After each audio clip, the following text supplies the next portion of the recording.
Yes. I would like to return to the question about democracy. We have an Islamologist in Sweden, Johan Galtung. He has pointed out that regarding Israel, it is giving civil rights, full civil rights, only to those who are recognizing the Jewish state, which he draws the conclusion that this is not a democracy, it is an ethnography. And similarly, Sri Lanka could be, for instance, a Sinhalese ethnography. And perhaps there could be some fruitful ways of analyzing through this idea, differentiating between democracy and ethnography. Ethnography. Well, you can also use other terms, of course. There are 200 states in the world, 192 are members of the UN. There are 2,000 nations. A nation has a certain homogeneity in language, religion, conceptional history, and conceptional geography. And in the UNESCO definition, they have an attachment to a part of geography. These hills are ours. We now have an average of 10 nations per state. 20 of them have actually only one nation, practically speaking. Norway and Sweden being two of them, practically speaking. In that case, you can say you have a nation state, meaning one nation state. Then we are down to 172 from the present number in the UN. All the others are multinational, and there is always one dominant nation. And the rule of that one is the dominant nation-ocracy. The ethnocracy that you're talking about. With 4 exceptions. Only 4 have managed the difficult task. Parity among nations. The 4 are Switzerland, Belgium with some doubts, India and Malaysia. 2 in Europe, 2 in Asia.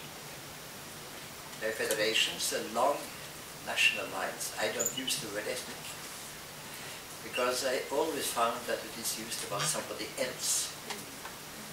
You know, let's go out and have some ethnic food tonight. They don't mean hamburgers when they say that. So it's not for the hamburger ethnic group. So, or this kind of non-food, the British non-food. Whatever name it has. So, in that situation, the answer to that is democracy inside each nation. If you have democracy in the country as a whole, and the dominant nation is a majority, they will win all elections.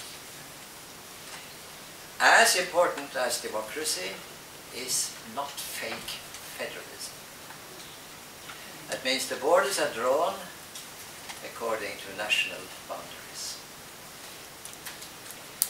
About this, I have mediated about 30 countries on this. And everybody talks about democracy, which is more or less identified with multi-party national elections, and not with more subtle characteristics. But let's leave it at that point. Federalism is relatively unknown and spells the solution to all this. I was sitting once in Rangoon in Myanmar in a secret room, spied upon by the 2 secret agencies in competition with each other, with representatives from the 20 non-Burmese groups. I knew their points, but they also felt sadness that the word federalism has never arrived. And that there are at least 20 types of federalism. You can have this federalism, you can have it custom tailored to your case. In other words, an enormous result.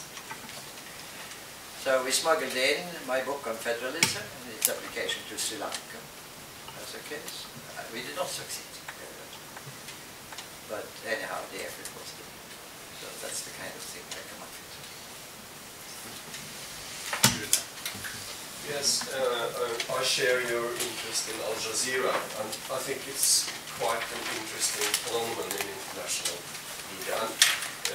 And my guess is that the reason why it was founded in '96 was because of the anger in the Middle East of the monopoly of CNN during the Gulf War in '91.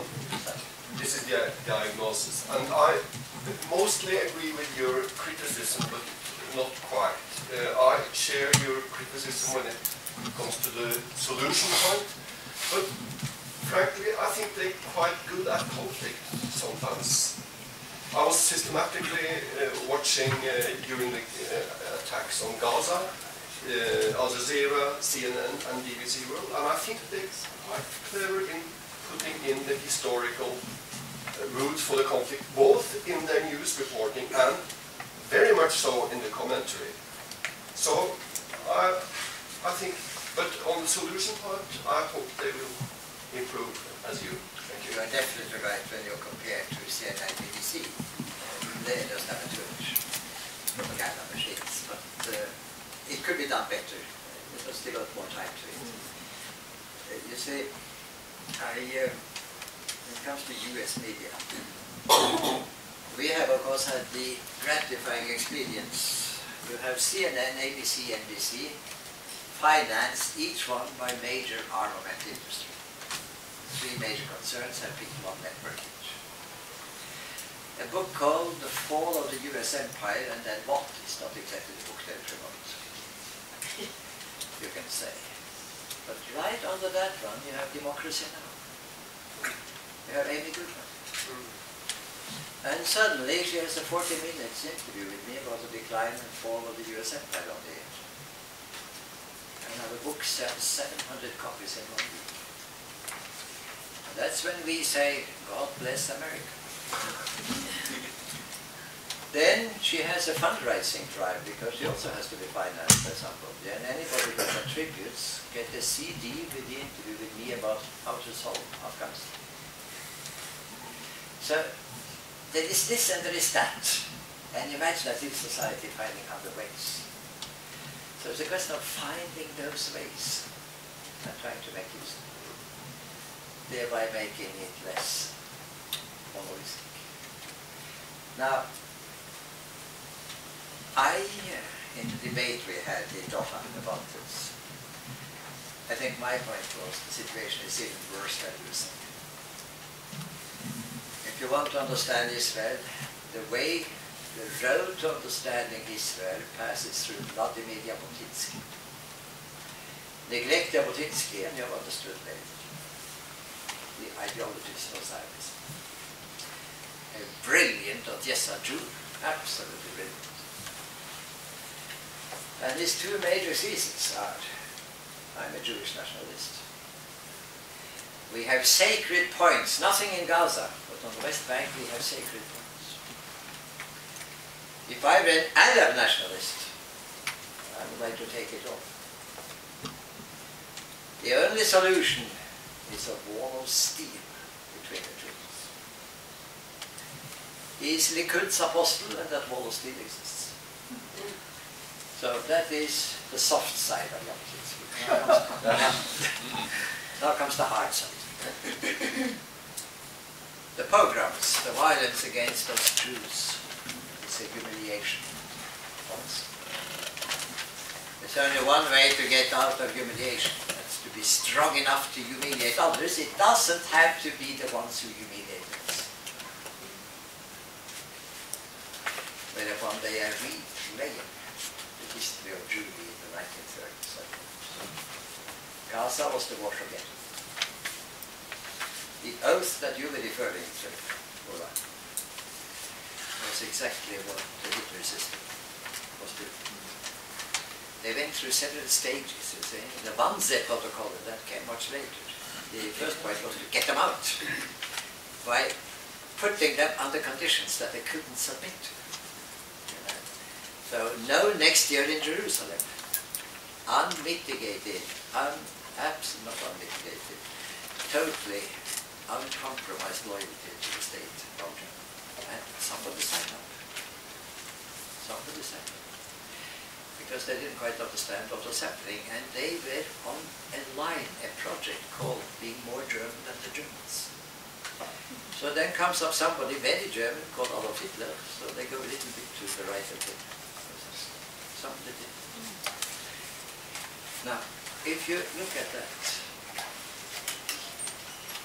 they replay what happened to yourself with others in your room. This is deep structured in the process. Add to that the Jewish idea of being chosen people with the promised land. And you have quite something. Yes, Professor Galtung, but you are known to defend Israel's right to exist abroad. You have even done it in this country. How do you justify that? I say do that. It's an Israel similar to the one that the Palestine National Council implicitly, I would say also explicitly, recognized by the resolution of 15 November 1985, the PNC resolution. That was not reported in Western press and not the burning Israeli press. Because suddenly it looked like peace. Panic in Israel. Total panic. The Israeli people come together when there's a threat of war and a threat of peace. It's in the middle, they're quarreling. Why? Because they could no longer expand. Zionism is expansionism. Any no from the Palestinian Arab side is an invitation to expansion. You see, they don't want peace. Good. So that's the game plan. That's the only too evident. You have to be pretty foolish not to see it. It's also the US game plan. So given that, we are in a situation where I nevertheless say I have one reason for recognizing Islam.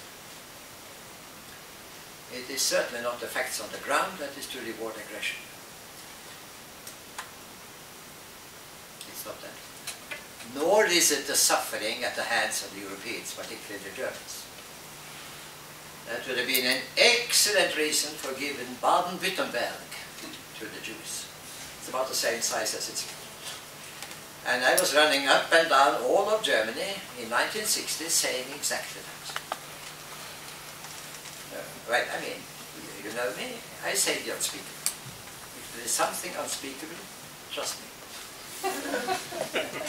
I remember a paid professor standing up. Professor Galtung, you know that would be impossible. Yes, sir, I know that. Maybe it's impossible when I try to do it too. Maybe it is, and even more so.